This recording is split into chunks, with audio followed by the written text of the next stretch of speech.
Ini ada info yang asik banget yang disampaikan sendiri oleh YouTube yang ngurusin algoritma.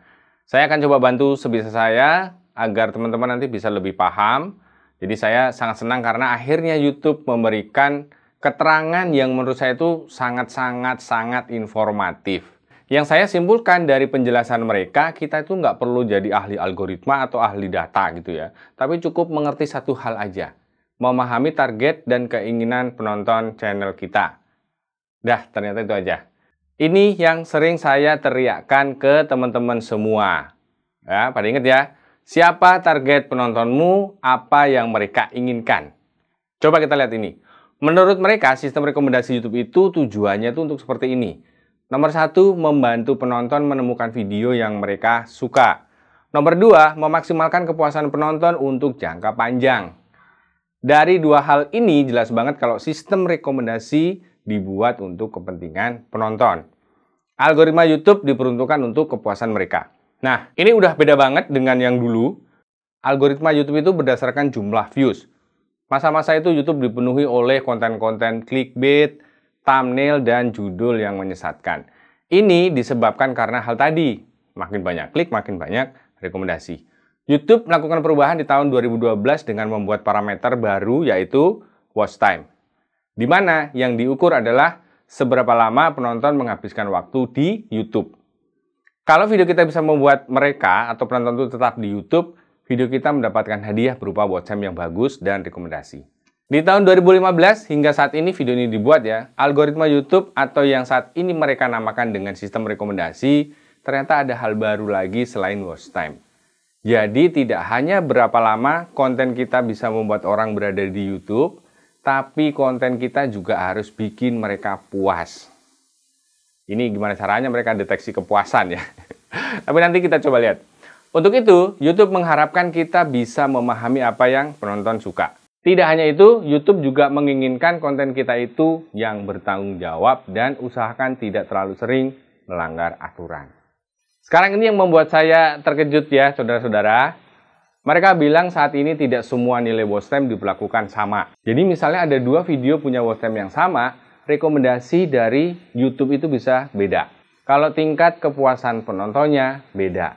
Salah satu cara tuh yang dipakai YouTube untuk menilai kepuasan penonton, itu mereka membuat survei secara acak ke video yang lagi ditonton. Mungkin teman-teman pernah lihat ini ya.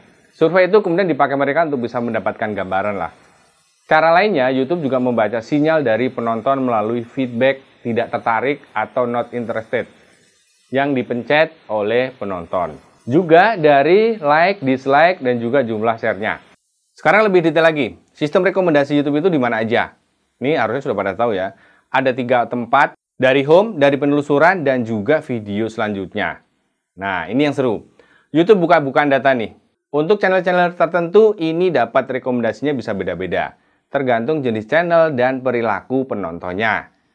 Untuk channel seperti tutorial, itu biasanya 60% dari penelusuran, 20% dari home, dan 20% dari rekomendasi. Untuk teman-teman yang channelnya tentang how to, cara membuat ini, cara membuat itu, maksimalkan bagian SEO-nya. Karena biasanya orang-orang yang butuh tutorial pada nyari di penelusuran. Oke, untuk channel hiburan, musik, gaming, komedi, menurut YouTube biasanya view-nya sekitar 50% itu dari playlist, 30% dari penelusuran, dan 20% dari rekomendasi.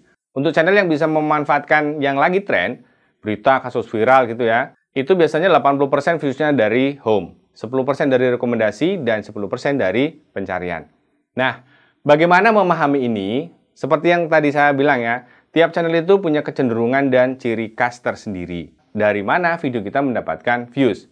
Selanjutnya gimana strateginya? Ini tolong dicatat ya. Nomor 1, mau jenis channel apapun semaksimal mungkin gunakan SEO. Khususnya untuk channel tutorial, review, dan sejenisnya. Sekarang kita coba perhatikan, dari 3 jenis channel yang disampaikan YouTube tadi, tiap jenisnya selalu ada data views dari penelusuran. Ada yang 60%, 30%, dan 10%. Dengan memaksimalkan SEO, kita bisa berkesempatan mendapatkan views lebih banyak. Kalau kebetulan topiknya tuh agak kepepet gitu ya, susah banget nyari kata kuncinya, ya usahakan ada 1 atau 2 kata yang bisa membuat YouTube paham video kita itu topiknya apa. Channel komedi misalnya, kan judulnya terserah kita ya, tapi coba susun judulnya tuh bisa mengandung kata lucu, komedi, kocak, dan sebagainya. Bisa dipahami ya? Nomor dua, nomor dua apaan? Nomor dua, cobalah pilih topik dengan sesuatu yang lagi rame, lagi tren. Tapi ya harus sesuai dengan jenis channel kalian ya, biar video kita bisa muncul juga di beranda. Nomor tiga, tinggal bagian suggested atau rekomendasi nih. Coba topiknya jangan bahas macam-macam alias campur-campur. Semakin sempit, akan semakin mudah mendapatkan views dari rekomendasi. Oke? Coba bayangin ya, kalau tiap video kamu itu dimaksimalkan dari segala sisi, pakai SEO, bahas yang lagi rame, dan topik di channelnya tuh nyambung, views di channel kalian akan stabil. Karena satu sama lain dari sumber views tadi saling tolong-menolong. Dari pencarian lagi sepi, dari rekomendasi, dan dari beranda aman. Demikian juga sebaliknya. Video kita akan ditopang dan dijagain oleh 3 sumber views sekaligus. Ditambah lagi dengan thumbnail yang dipikirin bener, channelmu akan dapat views dari mana-mana sepanjang masa. Setelah itu, selanjutnya apa? Kita tinggal konsisten.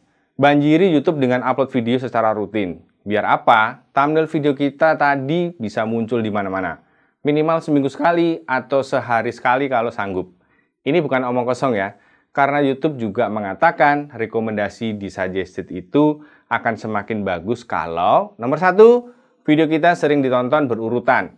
Habis nonton video kita yang lain. Nomor 2, topiknya masih nyambung, nggak campur-campur. Nomor 3, kalau video kita masuk ke history penonton. Kemarin habis nonton video kita, hari ini biasanya akan ditawarkan lagi ke mereka. Contohnya seperti ini. Saya pakai browser mode private nih ya. Saat saya buka salah satu video dari Indonesia, ada beberapa video yang muncul di suggested. Bahkan ada yang di mix sama YouTube. Ini bisa terjadi karena hal-hal tadi. Selain juga karena penonton dan subscriber channel ini yang keren-keren. I love you full. Sekarang tips dari YouTube. Kalau tadi strategi dari DJC ya. Apa yang bisa kita usahakan biar direkomendasikan oleh YouTube? Siap? Nomor 1, coba bikin video series atau bersambung. Sesuaikan sama topik channelnya ya. Nomor 2, bikin judul dan thumbnail yang konsisten. Ini biar penonton ingat sama channel kita karena bisa jadi ciri khas. Nomor 3, ajak penonton untuk menonton video kita yang lain. Pakai card misalnya, kartu. Nomor 4, bikin playlist. Dan terakhir, coba pakai layar akhir atau juga end screen. Ini sangat powerful untuk menaikkan rekomendasi karena tiap penonton yang menonton video kita yang lain akan memberikan sinyal yang sangat bagus ke sistem rekomendasi YouTube. Jangan biarkan penonton meninggalkan video kita kemudian nonton video orang lain. Jangan beri kesempatan YouTube untuk merekomendasikan video orang lain ke penonton kita tadi. Penonton tuh biasanya akan mau aja kalau yang kita tawarkan di video kita itu masih nyambung. Topiknya relevan. Jadi bisa pakai playlist, pakai kartu, dan juga end screen. Oke, ini ada video yang cocok untuk kamu di sini. Habis ini ditonton. Yang belum subscribe, pencet muka orang ini. Begitu caranya. Semoga bermanfaat. Sampai ketemu lagi. Rengetan amat ya.